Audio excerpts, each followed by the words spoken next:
In this video, we're going to create a set list of classic tunes that you can learn and be playing in 6 months or less. Most teachers agree that learning songs is the best way to learn jazz, but it needs to be the right tunes.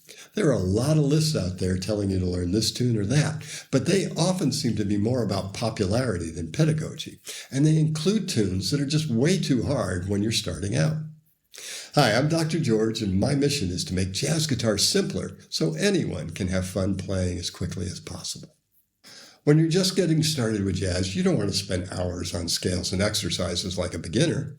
You want to build a repertoire so that you can start playing real music.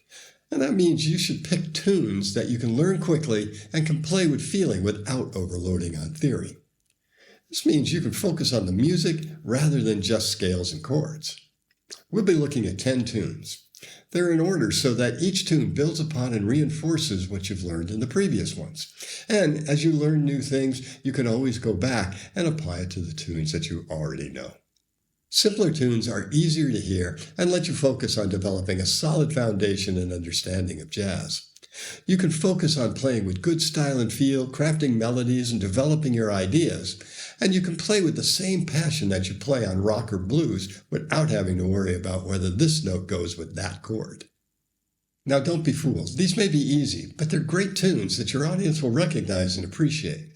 The basic criteria is that they're in one key, with most of the chords being diatonic, though there are a few out of the key. We're going to stick to reasonable tempos. Most of them are medium tempo, but there's a ballad and one or two that are medium up too. We're going to cover the basic styles: swing, Latin, jazz waltz, and even pop. And we'll be using some of the more common keys in major and minor. So now let's look at the tunes. Our first tune is a tune you'll find on everybody's list: Autumn Leaves. Autumn Leaves looks like a simple tune, but there's so much we can learn from it, and that makes it a great tune to start with as it helps lay a solid foundation. The form is AABC, 32 bars, and the melody is a great example of developing a simple idea, and it sits on the guitar very nicely.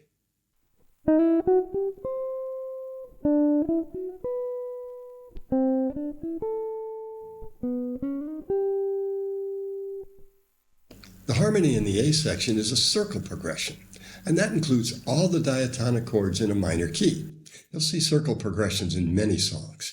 It's a medium swing tune, so you can use shell voicings and the basic swing rhythms to play the chords. The song is in a minor key, but it also takes advantage of the ambiguity between that and the relative major. You'll find a 2-5-1 progression in minor, and you'll also find one in major. And we can't forget the little chromatic progression. But with all that, you can still solo using the minor pentatonic scales, so you can focus on learning the style of jazz first. The next tune we'll learn is Fly Me to the Moon. Fly Me to the Moon has a lot of similarities with Autumn Leaves. It's also a medium swing tune. Form's a little different, it's A-B-A-C, but the A section is a circle progression. And like Autumn Leaves, it floats back and forth between relative major and minor keys. The other sections are in C major and have a couple of 2-5 progressions. So this lets you add another tune to your set list while reinforcing the things that you've learned in the previous tune. You could solo using the A minor pentatonic scale, but in this song, break out of the box and add blue notes, scale tones, and approach notes while still maintaining the pentatonic framework. Our third tune is actually 3 tunes. We're going to look at some riff blues heads. Blues is essential to jazz, and every jazz musician can handle the blues. Audiences tend to like it too. Riff tunes are easy to learn as they only have one 4-bar phrase that's played 3 times. So while you're learning 3 heads, it's still only 12 bars total. Mastering the blues in different keys is one of our objectives, so each one of these heads is in a different key. C-Jam Blues is in C.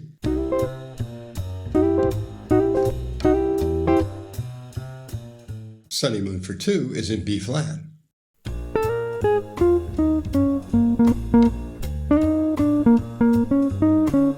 And Bag's Groove is in F.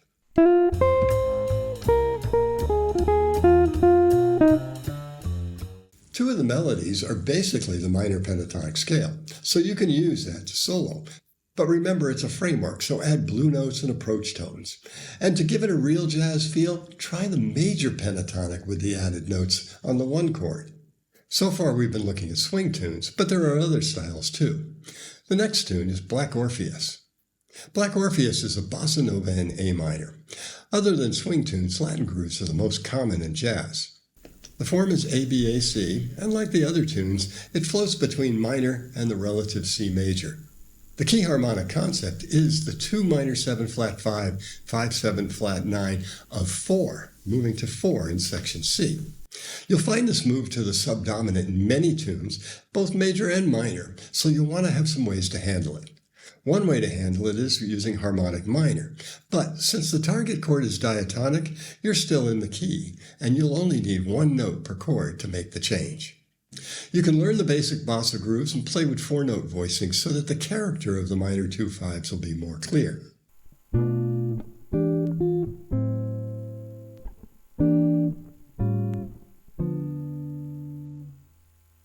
Now it's time to change up the tempo with Summertime by George Gershwin. You want to have at least one ballad in your set.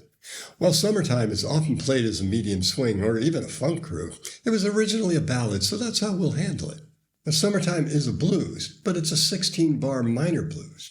We'll play it in D minor, and like other minor tunes, it moves briefly to the relative major. Since it's in minor, you can use the minor blues scale or the D natural minor scale for solos, and of course, you can add notes to that.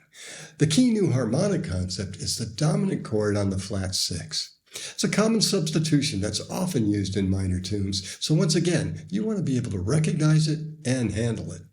Not all standards were written in the 30s and 40s. Great songwriters were found in every era. It's our job as jazz musicians to find those songs and interpret them. Isn't She Lovely by Stevie Wonder has become a standard. Check out the version by Ulf Wacanius and Martin Taylor. We'll be using a pop groove here, but pop tunes will often change the chords to make it more jazz-like, so diatonic substitution will become an important element here. There's also the major pentatonic lick at the end. It's a good one to learn. We also don't want to play everything in 4/4, so our next tune is a jazz waltz, Alice in Wonderland. This is a song from a Disney movie that Bill Evans made famous as a jazz standard. It's written in 3, but we count it in 1, so it feels more like 6/8 or 12/8. The form is AABA, also known as song form. This also uses a circle progression in the A section, but with just a little twist. The bridge starts in C with a standard diatonic progression, but then there's a little surprise as it goes to the sharp 4 minor 7 flat 5, followed by the 5/7 of 3. Now you'll find this progression in plenty of songs, so you'll want to get it into your ear.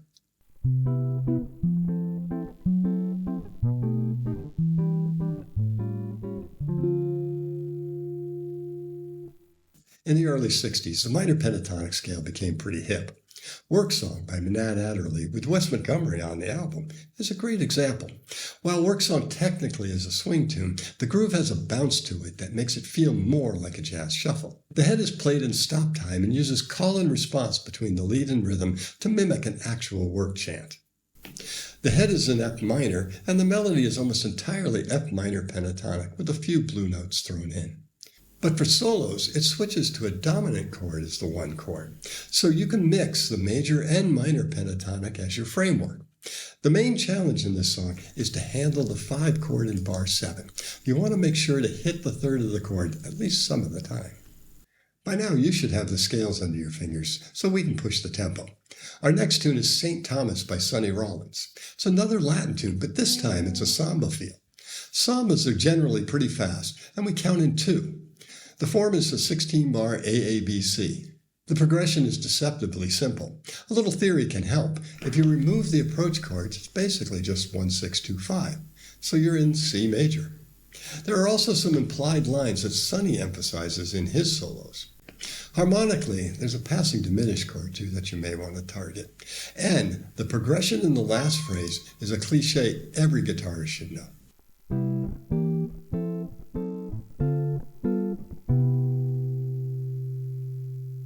Our last song is Take the A-Train. Take the A-Train is often played up, but for our purposes, medium up will do. The form is AABA, and it's in C major. The melody is mainly arpeggios, except for one distinctive bar in the A section that will require some attention. The key harmonic concept is the second chord, a D7 flat 5. The bridge is one of the most common progressions, moving to the subdominant, followed by a D7 and then a 2-5 back to C. You'll also want to learn some turnaround chords to use at the end of the A sections.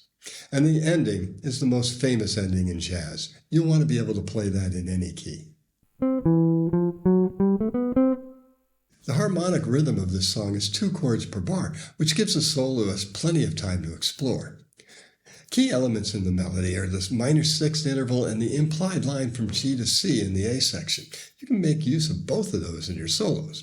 And focus your attention on the D7 flat 5 as it's the most distinctive element. You could use a Lydian dominant scale, but for now, just try to find the A flat or F sharp to make the change. This is the order you'll want to learn these tunes, but now let's create the set list. You have a pretty good mix of styles and tempos. There's 5 swing tunes, 2 Latins, and 1 each ballad, pop, and jazz waltz. Most are medium tempo, but there's also a couple that can be played up, and a ballad too. You'll want to mix it up to keep it interesting.